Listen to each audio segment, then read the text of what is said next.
Hi, my name is Jeremy Kuski, and today I will be doing my blood administration video. I have Hannah as my camera person, and she'll do a 360 view of the room.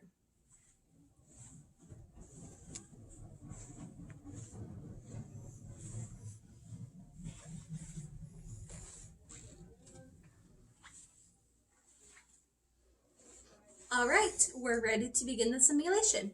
I'm going to pretend that this is my MAR at the moment. So I have my patient of Betty Jones, date of birth of 5/21/1952, no known allergies. So according to the MAR, she is, the doctor has ordered 2 units of packed red blood cells. This is because she has a low hematocrit and hemoglobin. Okay, we're going to enter the room. Hi! Hello.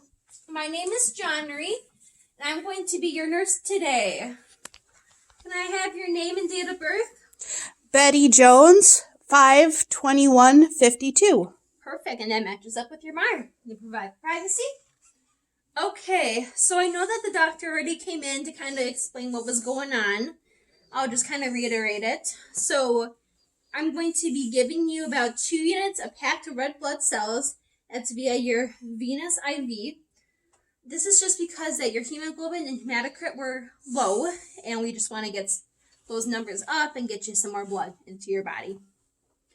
I can see here that you have signed the patient consent form. I see your signature and the doctor's signature.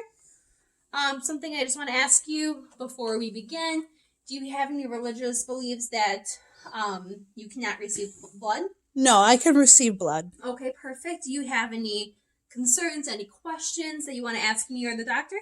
No, I'm good. Okay, something that I kind of just want to let you or remind you during this procedure, I want you to let me know if there's anything unusual or abnormal that you feel in your body. So if you feel shortness of breath, chills, fever, any backache, headache, nauseous, just anything abnormal, I want you to let me know right away because this could be abnormal reaction. Okay, I can do that. My assistant is currently grabbing the blood. She'll be here in a little bit. Until then, I'm just going to get a couple things done. Okay, and then just want to double check you don't have any allergies, correct? Correct. Okay, I'm going to wash my hands. We're just going to check the patency of your IV. So something with the IV, with blood administration, you want your IV to be between 18 to 22 gauge needle. My needle is a pink needle, which is a 20 gauge, so that is all right. 18 and above is ideal, but 20 will work. I'm going to check for patency of the IV. Checking my normal saline. It is clear. Expiration date is a little bit in 4/30/2023, so we're all good there. Just going to release some of the air.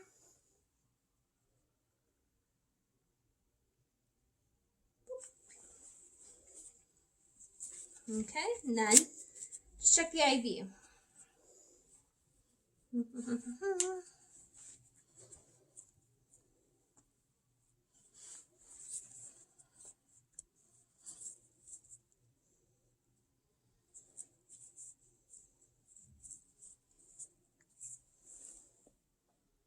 Okay.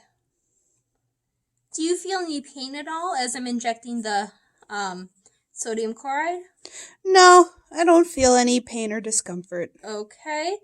I'm also looking at her IV state. I do not see any swelling or any redness. Alrighty then, I'm going to toss those in the garbage. And in the garbage, take off my gloves, wash my hands. Now, something before the blood comes, I'm just going to get a baseline of vitals. So I'm going to check blood pressure, heart rate, pulse. Blood pressure, heart rate, oxygen, temperature, respiratory rate. I also want to listen to her heart and lung sounds as well. Just kind of getting a baseline of what those sound like. Yeah. Oh, and I see that my assistant has the blood here. Hi there. Hello. Okay. Oh, Here, you want this sheet. So we're just going to do a couple checks with the blood before we administer it. Okay, I have patient Betty Jones, date of birth of 5/21/1952. Patient Betty Jones, 5/21/52. Okay, red armband number of 456654. Red armband number of 456654. Okay, medrec number of 224466. Med record 224466. Account number of 123456. Account number 123456. Okay, patient blood type is B positive and donor blood type is O positive. Patient blood type B positive, donor blood type O positive. Okay, and then the compatibility test has been run, but I do know that a B positive recipient can receive a donor of O positive blood. Donor pool number of 7890, units in pool 4. Donor pool 7890, units in pool is 4. Expiration date and time of 12/17/2023 at time 1500. Expiration date of 12/17/23 at 1500. Okay, everything looks good. We're just going to sign the form. Both of us will sign it.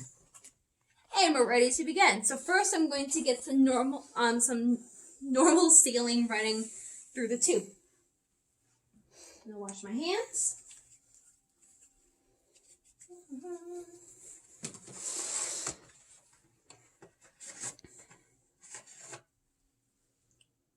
Okay. Put on some gloves.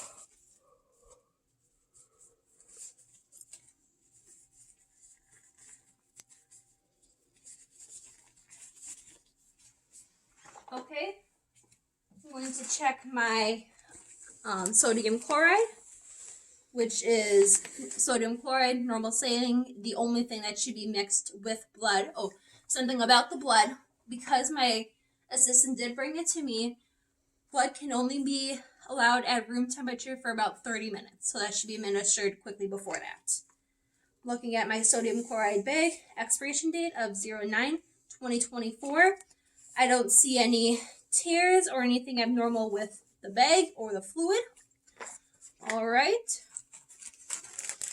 Going to grab my tubing, find my ends.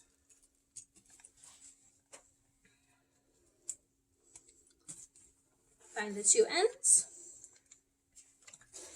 Disentangle everything. Okay. Garbage. And garbage. Going to spike the bag.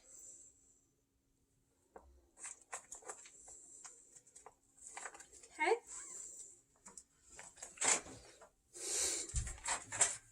Technical difficulties. Another thing with the tube lining for blood, it can only last for 4 hours. So if my transfusion does last more than 4 hours, I do have to change the tubing. Okay, something I will do, I'm going to unclip this, fill up my drip chamber to above the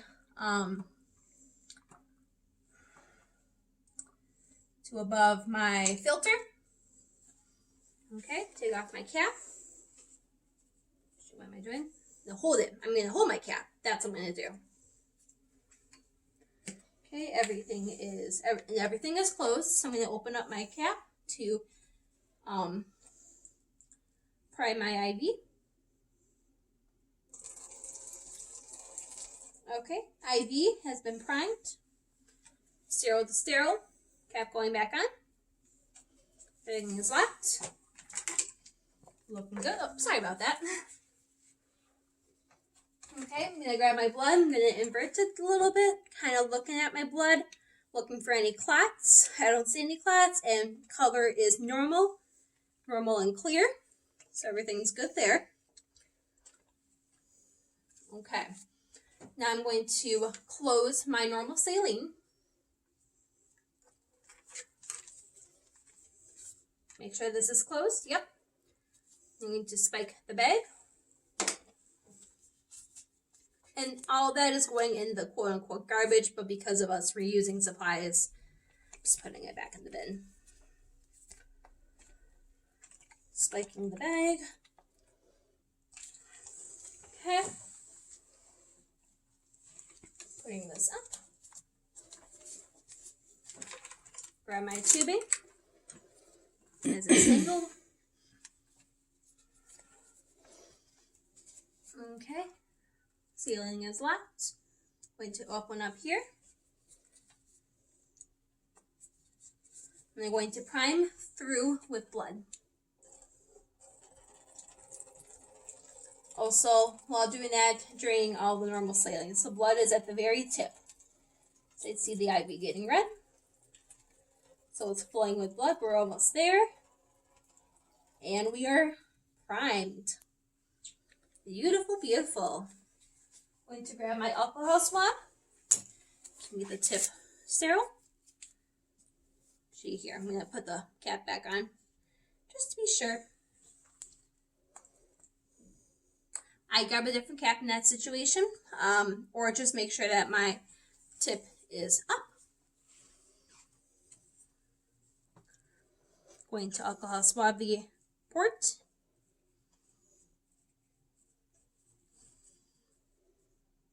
Connect. Okay, now we're ready to start the my pump. Turn it on.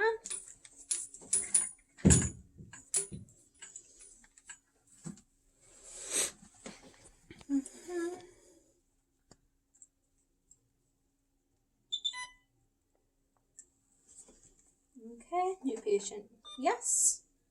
Confirm. I have channel select of A, guardrail IV fluids. I'm going to go to B for blood, red blood cells. Okay, double check my orders. Yep, packed red blood cells. That's what this is. Blood, red blood cells. That is correct. Yes. So for my infusion, I'm going to be doing it at a rate of, at first, 50 milliliters per hour for about the first 15 minutes. And then after 15 minutes, I would check the vital signs again. If the vital signs are good, I increase it to possibly 75 milliliters per hour. And then after 30 minutes, adjust it as needed. So my volume to be infused, in my bag, I have 250 mLs. So I'm going to program it for 200 just to be sure that I am in the room when the IV is done. All right, going to unclip here, going to unclip here, and we'll be ready to start. Okay, how's that feeling so far? It feels fine. Okay. So now some things I just want to verbalize as I'm kind of cleaning up a little bit. So I would say with the patient for about the first 15 to 30 minutes, just making sure that nothing is going wrong. So with that, I'm looking for any abnormal reactions. So that would be an anaphylactic reaction, just anything abnormal. If there was an anaphylactic reaction, I would stop the IV, notify the provider, and probably give the patient some Benadryl. In any other situation, of course, you want to stop the IV pump and then notify the provider. And every situation is different. Again, we're going to be getting vitals every 15 to 30 minutes. Just kind of making sure that everything is good. Lifespan considerations. If my patient is a child or has heart failure or history of heart failure, they might be at more at risk for fluid overload. So that's something I want to consider. So definitely listening to those lung sounds is very important. If I hear any fluid in the lungs, that's something that's abnormal and is bad. All right, so again, stay with the patient for about 15 minutes, just kind of checking everything, making sure everything's running, everything looks good. So now time has passed and my blood is complete. So what we're going to do is I'm going to pause the IV. I'm going to clamp my finished blood. We're going to pretend it's finished. I'm going to start some sodium chloride, about 50 mLs, just to make sure that the tube is all empty. All the packed red blood cells are through the IV. I'm going to start this up. Just have that run through just to make sure that all the blood is out. It probably, I think the setting would be whatever I had the blood setting on when it was finished. So it wouldn't be exactly 50 milliliters per hour. It'd be a little bit higher than that. And then afterwards, after the sodium chloride has been finished through with the 50 mLs, I would take off the tubing, dispose of the tubing and the blood in the biohazard container. I would flush the IV. Again, making sure that nothing is bad with said IV. Make sure the patient's in a comfortable position. Give them the call light. Always make sure the call light's available. Make sure that they tell me if there's anything abnormal or anything bad happening. And documentation. So documentation for this would be date and time of administration whenever I start and stop the IV, the pump. My site of administration, the site or the gauge needle that I'm using, my blood record number and account number, how the patient reacted, the type of blood that I'm using, so that'd be O positive. And yeah, that should be it.